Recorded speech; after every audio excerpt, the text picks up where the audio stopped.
Yael, bienvenue dans l'émission Nous venons du futur. J'ai dit dans mon introduction que notre corps est la plus haute forme de technologie biologique. Le yoga est une forme d'introspection de notre corps. Tu as écrit plusieurs livres qui traitent des mécanismes basiques de notre corps, comme la respiration, la façon de manger et de se tenir droit. Bientôt, tu vas sortir ton prochain livre, Soulager la douleur grâce au yoga. Quand tu dis douleur, tu parles de quoi? Alors au départ, c'est la douleur corporelle, c'est-à-dire, ce qui crie à l'intérieur. Et très rapidement, il faut, dissocier, la douleur corporelle, donc ce qui est ressenti, et c'est une perception, hein. C'est pas une sensation, c'est, en fait, tout de suite, dès qu'on parle de douleur, comme c'est une perception, il y a le cerveau et donc, c'est intéressant de parler de souffrance au niveau mental qui s'imbrique avec, cette douleur.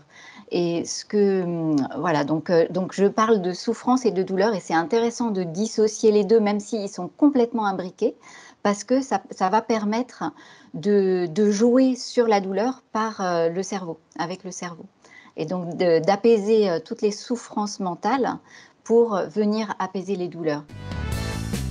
Noi venim din viitor, prima emisiune de radio din România despre secretele viitorului. Cu Mirel Bran și invitații săi la RFI România.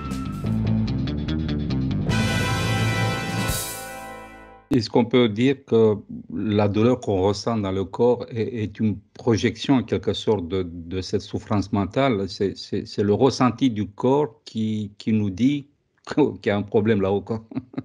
Alors, ça marche dans les 2 sens. C'est-à-dire que, au départ, quand on regarde, chez les animaux, dans l'évolution, la douleur, elle est là pour, nous prévenir que, c'est un signal d'alerte que notre, intégrité physique est en danger. C'est ça au départ, hein. Et nous, avec la complexification, de notre cerveau et voilà, enfin, c'est surtout de notre cerveau, ça s'est, un petit peu entremêlé. C'est-à-dire que, dans l'évolution chez les animaux, on va dire que la douleur, elle est tout le temps utile parce qu'elle va, permettre d'alerter d'un danger. Donc, ça va nous permettre de réagir et de nous sauver ou de combattre. Voilà, et aujourd'hui, c'est un peu tout mélangé. On parle d'une certaine frange de douleurs qui sont, entre guillemets «inutiles». Moi, j'ai du mal avec ce concept-là, donc c'est, parce que je vois bien que bah, voilà, dans l'histoire, on a considéré comme inutiles beaucoup de choses qui se sont avérées utiles à un moment. Par exemple, moi, j'ai appris dans ma jeunesse qu'on avait de l'ADN poubelle, donc des séquences d'ADN qui servaient à rien, hein. Toi, tu as dû apprendre la même chose. Et puis aujourd'hui, on a découvert l'épigénétique, que toutes ces séquences qui servaient à rien, entre guillemets, elles étaient absolument essentielles pour le développement harmonieux de l'individu. Oui, on nous Donc, disait qu'on n'utilise que 2% des informations enfermées dans notre ADN. Maintenant, on parle de 4% à peu près. Et c'est quand même un peu débile de dire que la nature ou Dieu ouais. qui a conçu tout ça et fait 96 à 98 de notre ADN de la poubelle. Ça n'existe pas Ouais, dans la nature. voilà. Donc moi, j'ai du mal avec cette notion d'inutile, je ne crois pas à ça. Et donc, je pense que la douleur, elle nous alerte tout le temps. C'est ce que voilà, c'est ce que j'ai fini par croire en écrivant ce livre. Et puis, voilà, c'est mon intuition qui me dit ça. C'est peut-être faux, mais je pense qu'il faut, voilà, que c'est pas parce que il y a une douleur corporelle qu'on n'explique pas qu'elle est inutile. Voilà, et nous, on a tendance à dire bah, c'est inutile. Mais moi, je crois il y a des mécanismes qu'on n'a peut-être pas encore découverts, qu'on découvrira sans doute un jour, parce qu'on est vraiment au début des neurosciences. On a découvert déjà des choses fantastiques, mais il y a encore beaucoup à découvrir. Moi, je crois qu'il y a des mécanismes qu'on va découvrir qui font que autre chose que le corps et donc peut-être le mental alerte une détresse, non pas au niveau du physique, mais au niveau mental, et que cela se traduit par quelque chose au niveau du corps, parce qu'il faut bien alerter d'une manière ou d'une autre, et que cette douleur physique, c'est le moyen d'alerter le corps que quelque chose ne va pas. Donc, voilà. Donc ça se passe dans les deux sens. D'une part, au départ, c'est quelque chose au niveau du corps qui va dire au mental, attention, l'intégrité est en danger, et puis c'est fait pour voilà, mettre la partie qui souffre au repos, pour se mettre, aller se protéger, se mettre à l'abri, voilà, des choses très archaïques. Et puis en même temps, dans l'autre sens, des douleurs psychologiques, des douleurs, des souffrances en fait mentales qui peuvent aller faire apparaître des douleurs dans le corps, et ça marche voilà, tout le temps dans les deux sens. C'est-à-dire qu'on ne peut pas en fait s'occuper de la douleur sans s'occuper du mental, parce que la douleur va aussi amener des émotions et de la peur. Combien de temps ça va durer? Si j'ai une maladie grave, est-ce que je vais m'en sortir? Qu'est-ce que je vais faire? Comment je vais avancer dans ma vie? Comment je vais m'occuper de mes enfants, ma famille, etc. Et donc, cette partie-là, de toute manière, il faut s'en occuper. Et en s'en occupant, on constate qu'en fait, on apaise aussi la douleur physique. Tu as écrit plusieurs livres qui nous ont appris ou réappris comment manger, comment se tenir droit, comment respirer, mis à part le livre sur les ashrams. Et ce livre, ce prochain livre, ça traite de la souffrance, du soulagement de la souffrance. Je connais ta manière de travailler, je sais que tu es très rigoureuse. Tu as approché un domaine qui n'est pas peut-être familier pour toi, cette histoire de neurologie. Et est-ce que tu as consulté des spécialistes? Qu'est-ce que tu as découvert? Parce que je suis toujours très intéressé de voir comment les gens découvrent les choses. Quel a été ton parcours, ta découverte de ce qui se passe dans la neurologie? Parce que c'est une des sciences les plus fantastiques, complexes, extraordinaires qu'on a pu voir ces quelques dernières décennies. Oui, alors déjà, il y a ma formation en yoga-thérapie, et je rends hommage au docteur Lionel Coudron, qui est un grand inspirateur de ce livre, bien sûr. Donc lui, il met à disposition les connaissances actuelles sur la douleur en particulier, puisque en yoga-thérapie, on va accompagner aussi les personnes douloureuses. Et puis, j'ai aussi beaucoup travaillé avec une amie neurologue qui est aussi yoga-thérapeute. On a fait notre formation ensemble, qui s'appelle Stéphanie Rogron. Et puis un autre médecin cardiologue qui m'a remis les points sur les i sur ce qu'on connaissait aujourd'hui en neurosciences, voilà, qui s'appelle Guy Taïeb. Et donc oui, moi c'est vrai que c'est comme ça que je travaille, et que j'aime travailler parce que j'aime comprendre, j'aime vulgariser, et c'est pas si facile parce qu'on se rend compte que les spécialistes scientifiques ont des connaissances, et puis quand on essaye de vulgariser, donc moi je me fais toujours relire parce qu'il y a toujours des recorrections après, parce qu'il y a des choses que j'ai pas forcément tout à fait bien comprises ou exprimées, et qu'ils reprennent. Donc moi ça me permet d'avancer, de préciser, et voilà, je les remercie beaucoup de leur temps. Noi venim din viitor, prima emisiune de radio din România despre secretele viitorului. Cu Mirel Bran și invitații săi la RFI România. On croyait comprendre comment ça fonctionne, le cerveau, le corps, tout ça, et puis on se rend compte depuis quelques décennies que, en fait, il y a une seule chose dont on est sûr, c'est qu'on ne sait pas grand-chose. Voilà. Il faut réécrire un peu toute notre histoire. Et ça s'est passé à une vitesse assez hallucinante, quoi. Enfin, j'ai eu l'occasion de lire quelques livres, mais le domaine est vaste et est énorme. Toi, qu'est-ce qui t'a fasciné sur ce chemin-là? Qu'est-ce que tu as découvert qui te fait dire aujourd'hui, waouh, est-ce qu'on est vraiment ça?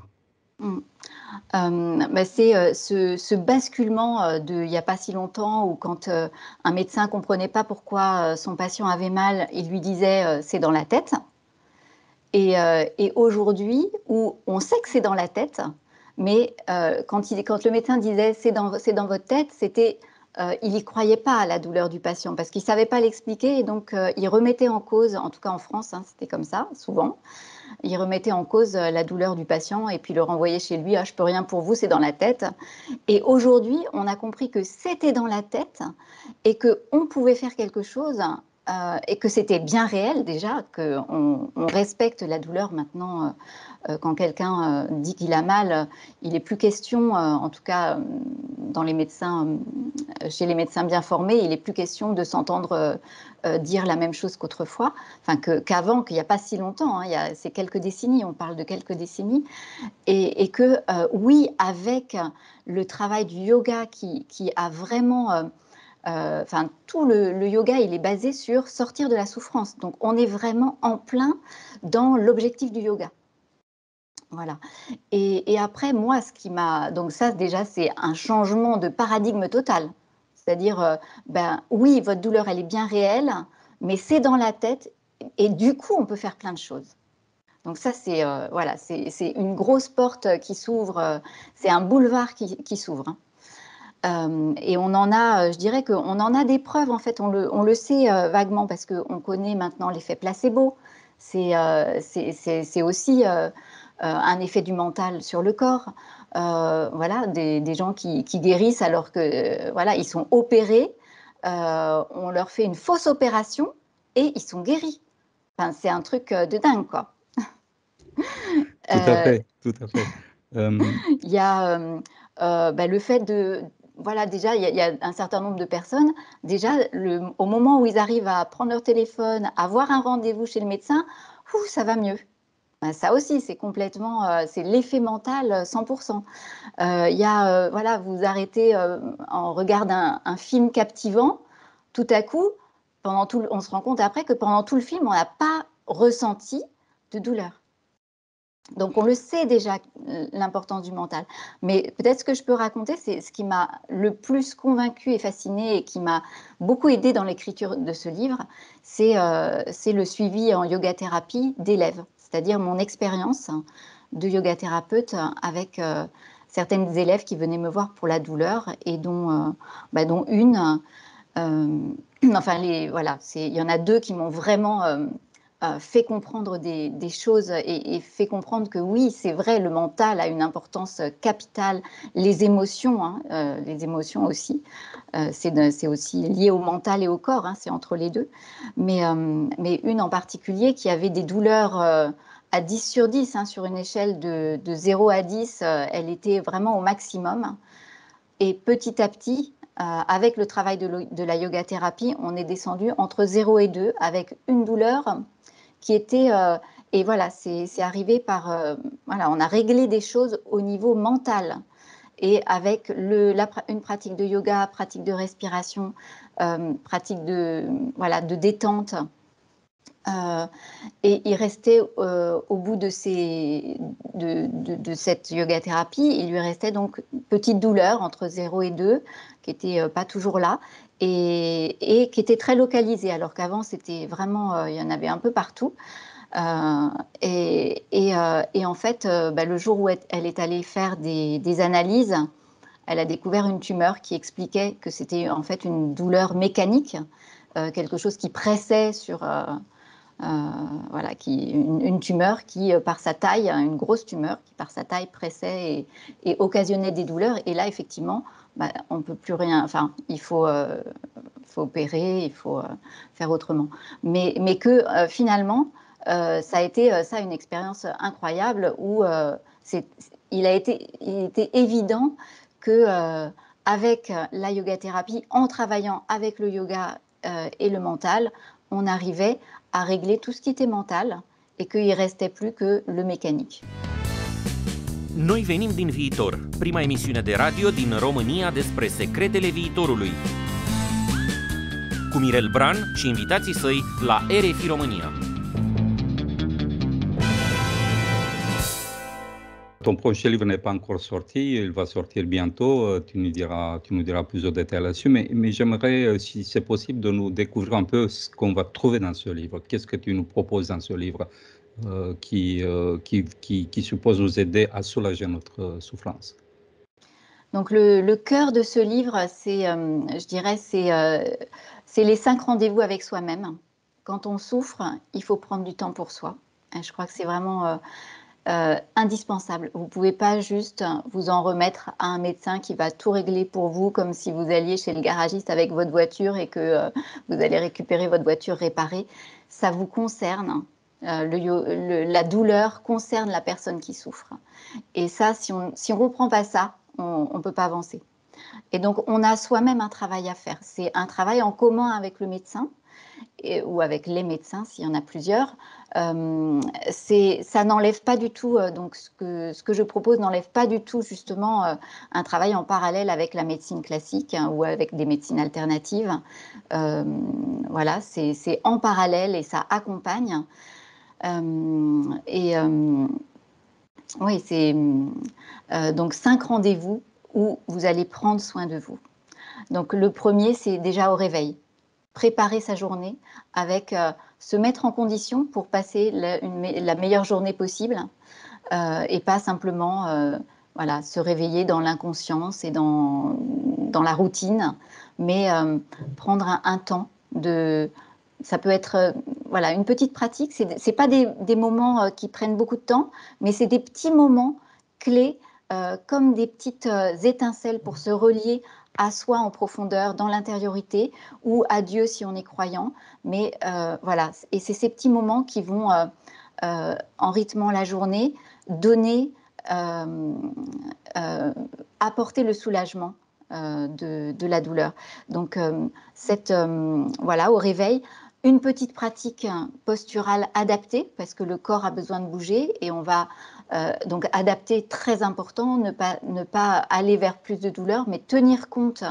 Et ça, c'est pas facile parce qu'on a tendance à vouloir forcer, à se dire il faut que je... non, justement, il faut apprendre à écouter les signaux du corps et à ok, là, le corps ne veut pas, je vais faire autrement, je vais faire autre chose.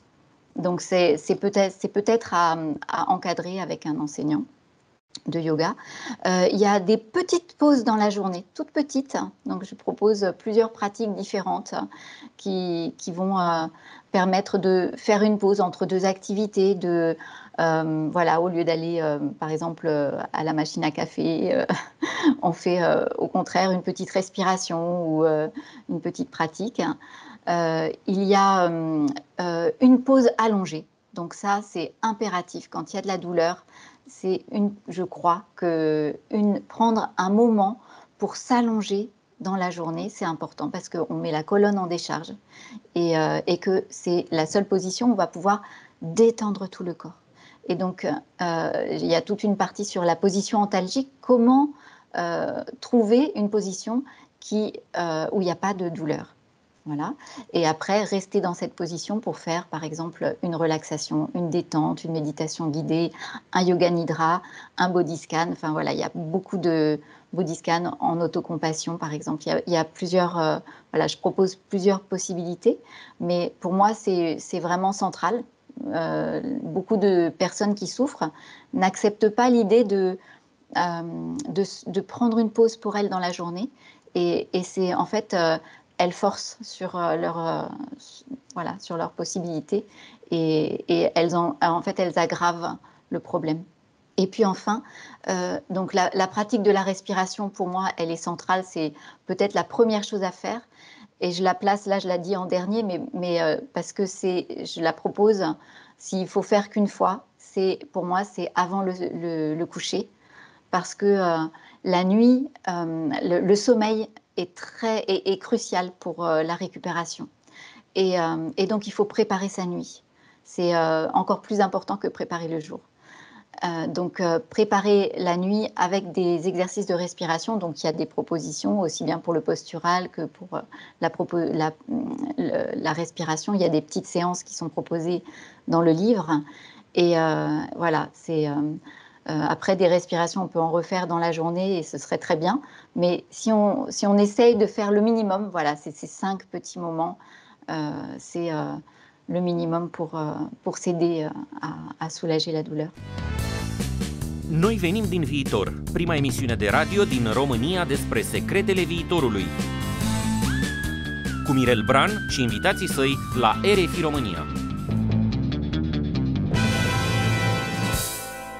Tu peux nous donner quelques données pratiques sur ton livre? Enfin, quand est-ce qu'il va sortir? Où est-ce qu'on peut le trouver? Alors, il sort fin février, début mars, en principe. S'il n'y a pas de problème de papier, parce qu'il y a des problèmes de papier dans l'édition en ce moment. Je suppose qu'on va le trouver à la librairie Kiralina, ou on peut le commander sur Internet. Oui, voilà. Oui, c'est la même maison d'édition, La Plage, qui a sorti aussi tes autres livres. D'ailleurs, il y a ton livre sur les ashrams qui est ressorti dans une nouvelle édition qui est superbe. Oui. Alors, je vais juste revenir un instant sur... voilà, à part les 5 rendez-vous, je voulais juste dire qu'il y a aussi tout un aspect de philosophie du yoga qui est dans le livre et qui va... dont l'idée, c'est de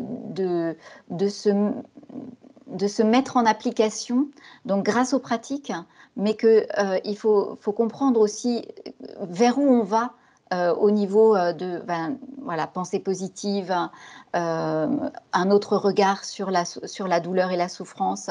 Et ça, voilà, le yoga, comme je disais, la philosophie du yoga, elle est présente aussi dans soulager la douleur grâce au yoga. Ce ne sont pas que des pratiques physiques. J'aime bien cette perspective philosophique parce que il y a un côté pratique dans le yoga, mais il y a aussi, il est assis, si on peut dire, sur une structure qui ressemble à la philosophie, quoi. Et ça crée une perspective très profonde sur le corps, sur l'univers, sur le monde, sur tout ce qui existe, quoi. Évidemment, c'est vaste, c'est un domaine très vaste, mais c'est fascinant. J'espère que les gens qui nous écoutent auront envie de découvrir un peu cet univers, parce qu'il est vraiment fascinant. Je disais dans l'intro qu'il y a écrit sur le temple de Delhi, dédié au dieu Apollo, connais-toi toi-même et tu connaîtras tous les l'univers et les dieux. Et je crois qu'il y a un peu de vrai dans cette histoire. C'est que notre corps, en quelque sorte, est l'image de l'univers entier, en quelque sorte. Et si tu arrives à pénétrer les secrets de ce corps, tu arriveras à comprendre un jour les secrets du grand univers. C'est pas juste une métaphore. Je pense qu'avec les découvertes de la neurologie dont on a parlé tout à l'heure, on commence à se rendre compte qu'il y a quelque chose de très profond dans le corps. Le corps et le mental, oui. Mais tout à fait, ce que tu décris de la Grèce antique, on retrouve des choses très similaires dans la philosophie du yoga et c'est vrai que le macrocosme, microcosme, il y a beaucoup d'équivalence entre les deux dans la pensée indienne, dans la pensée du yoga et la pensée indienne aussi.